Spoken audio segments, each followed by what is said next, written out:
Y'all like my shirt? Yes, I'm a rattler. Hey y'all, back with another video. What I'm gonna do today is I'm gonna teach y'all a little something. I'm gonna talk about the difference between density and thickness. And the reason I'm doing this is because when you're choosing a product or when you're taking advice, like from me, or you're trying to replicate a hairstyle you see, or you see somebody doing something a certain way, your hair density and your hair thickness can definitely come into play. So once you know the difference and you understand how each works, then you can tweak and adjust things so that when you're shopping, you know what products will and won't work. And when you're trying to replicate a style, you know what will and won't work. So without further ado, let's go ahead and get into the video. So density, let's talk about that first. Density is how many strands of hair cover a particular area of your head. That's a basic definition of density. So if you take up, say this is a part of your scalp, this right here, this circle, and you take your head and you take my head, and say one of us has an average number of hairs in that space. That means the other one of us can have fewer hairs than that or more hairs than that. So if you have, this space and you only have a couple of hairs here and there, your hair is not that dense. If you have this space, obviously, and there's so many hairs there that it's bulging, then your hair is dense.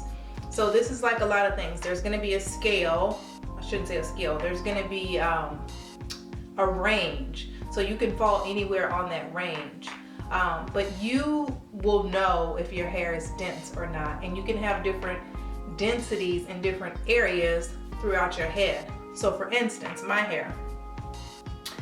The top of my hair right here, the hair is very dense. Right here, the hair is very dense. I have a lot of hairs in this section of my head.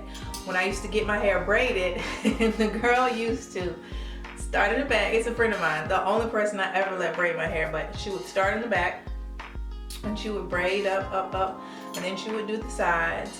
And every time she would get right here, she would start cussing because I had so much more hair in this area than I do in different areas of my head. There's just a lot of hairs there. So when I do stuff like grow my hair out like I'm doing now and I have that swoop, it looks really good because it's really full and there's a lot of hair right there. So I kind of use that to my advantage, or work with that. Then you have areas of my hair that are sparse, like here. You can see, if I was to like pull my hairline back again like I did in the last video, you can see like this area right here and this area right here. I've cheated it and pulled this hair down, but right here and right here is sparse. It's so sparse that you can almost see the scalp, and that's just hereditary. I have pictures of myself in like kindergarten where my hairline was like that. My mom's hairline is like that. My oldest daughter's hairline is the same way. So there's just not a lot of hairs in that particular area of my scalp. Okay, thickness. Thickness is the width of the strand of hair. So this is a strand of hair. This strand can be this thick, this wide. It can be this thick or this wide. This could make up one single strand of hair, or this could make up one single strand of hair. That is the thickness of your hair. You take that same section of hair that we talked about before, and say you have, just for simplicity's sake, say you have 100 strands of hair in that section. If your 100 strands are this thick and my 100 strands are this thick, there's gonna be an obvious difference. You understand what I'm saying? Because it's gonna appear like the person who has strands that are this thick has more hair than the person whose strands are this thick. When in actuality, it's the same number of strands. The strands are just thicker or thinner. And that is the difference between thick hair, thin hair, average hair. So go back to myself as an example. I'm sure you guys have heard me say, like, I have thick, fine hair.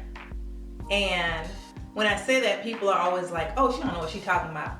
But in actuality, I know exactly what I'm saying. The strands of my hair are thick, but they're fine. So they're not coarse, they're fine, but they are thicker. So my strands would look like this as compared to somebody else who has thinner strands, whose strands would look like this. And I'll talk about fine hair versus coarse hair in a separate video. Okay, now I'm gonna compare density to thickness, and people misuse the terms all the time because they think they mean the same thing and that they can just cross-reference and use the terms interchangeably when that's actually not correct. So say for instance you're out shopping for a product and the product boasts, oh, this is a thickening shampoo. What that means is it's gonna take the strand of hair, say this is your strand, that shampoo is designed to puff that strand up as wide and make it as wide as it can make it. So what does that do? It gives the illusion of more strands of hair, but it also gives the illusion of thicker strands of hair. So if you have hair and this is the thickness of it, and that's thicker than you already like, or that's already pretty thick, and you go out and you buy a product that's for thickening, it's gonna swell up your strand even more. For instance, let's just compare white products to black products. If you go out and buy a shampoo that's designed to thicken hair and it's targeted towards a white audience, and you think, oh, my hair is thin, and you buy it and you wash your hair with that and you wrap your hair is gonna be poofy, and you're not gonna understand why it's poofy. It's poofy because the product is doing what it was designed to do. It's swelling up those strands of your hair. Now, let's say you have thin hair and you have hair that's not that dense. So that's gonna mean in your little section, your strands are thin and there's not a lot of them. So if you go out and purchase a thickening agent, I shouldn't say agent, a shampoo with a thickening agent in it, it's gonna swell up your strands. Your hair is going to appear fuller and thicker, and it's probably gonna give you the result that you want. What it's not going to do is increase the number of hairs in that section. So that means if you take that hair and you curl it, you take the flat iron and you curl it after you've used this product and it's puffed up the strands. Yes, if you take that curl out and finger through it, it will look full. But if you take that same curl and you try to do a slick look and you lay it down, your hairs are still not that dense. There's still not that many hairs. So it's still gonna look like this, and you're gonna see your scalp behind it. So if you curl it all together and you just kind of lightly fluff it because the strands have been puffed out, it'll give you the appearance you want. So that helps you when you're styling, when you're choosing products. So you now know, okay, well, my hair is thin, my strands are thin, and I don't have a lot of hair, so my hair is not dense. So I can do a style like take a style, curl it, and then just, fluff it like this. You're gonna get that look, that nice kind of floofed up, puffy look. You can wear that. But you also know you can't go necessarily and do a deep side part and do your hair real slick because you're gonna be able to see the sparseness at that part. So you get what I'm saying? I hope this is like making sense. So then I'm gonna give you an example of the opposite. Let's say you have very dense hair and you have very thick hair. And you wash your hair and you condition your hair and you go to do a mold, for instance, like my sleek mold, the easiest hairstyle on earth. You go to do a very, very smooth, sleek look. You part your hair deep, you wrap it, you mold it. You tie it down. When you come from under the dryer, even though your hair is wrapped and it's laid down flat, when you look at your head like this, you can tell, look, this is where it looks like my head is. But we all know, like, part of that is hair. If I literally did this, that's really where my head is. But you can do that and it looks like that's where my head is. It's your hair. So if your hair is super, super dense, meaning thickly packed, you have lots and lots and lots of hair strands covering the surface of your scalp, your hair is not gonna lay down and look as sleek as the next person's hair who has less dense hair. So somebody who has fewer strands on their head can achieve a look that's sleeker, or I should say more laid down, than somebody who has more dense densely packed hair. Now, that doesn't mean a person with dense hair can't get a sleek look. That's gonna mean when you get your hair cut, you need to be conscious, or the person cutting your hair needs to be conscious of the fact that you have dense hair. And so they can give you a cut which will allow you the versatility to create styles that look sleek, even though you have way more strands on your head than the next person.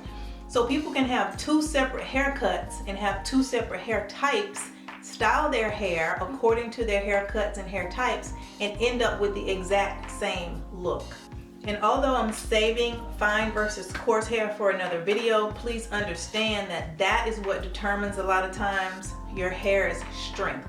So just because your hair strands are thicker and just because you have more strands on your head does not equal stronger hair. You can have dense, thick hair that is very weak and very prone to damage, very prone to breakage, very prone to dryness. And those are the things that are going to determine how far you can push the limits and what your hair can take before it's so damaged that you can see it visibly, or it's so damaged that it starts shedding, breaking, or coming out. I hope it helped you guys. I hope you understand what I'm trying to explain, and I think it will answer some questions, because particularly I'll get comments from people who'll say like, I can't get my mold as sleek as yours, or when I curl my hair it won't lay down. And sometimes those are the issues. You know, it can be many issues, but sometimes it's just that your hair is way thicker than my hair. So you might be doing everything right, but when you come out at the end of your style, it doesn't look like it's, you know, laid down like mine looks or the next person's hair looks. It doesn't mean anything wrong. It just means you need to learn your hair, understand what your hair can and can't do, and then just make the, you know, adjustments you need to make so that you get the results that you want to get. Okay guys, that was it. I hope you enjoyed this video. I hope you learned something. I hope you can take something away from it. If you have any questions or comments, or if you don't understand something that I went over, please leave it down below and I will get back to you guys. As always, thank you so much for supporting, subscribing, and watching. If you haven't subscribed already, please go ahead and do so. And until next time guys, bye.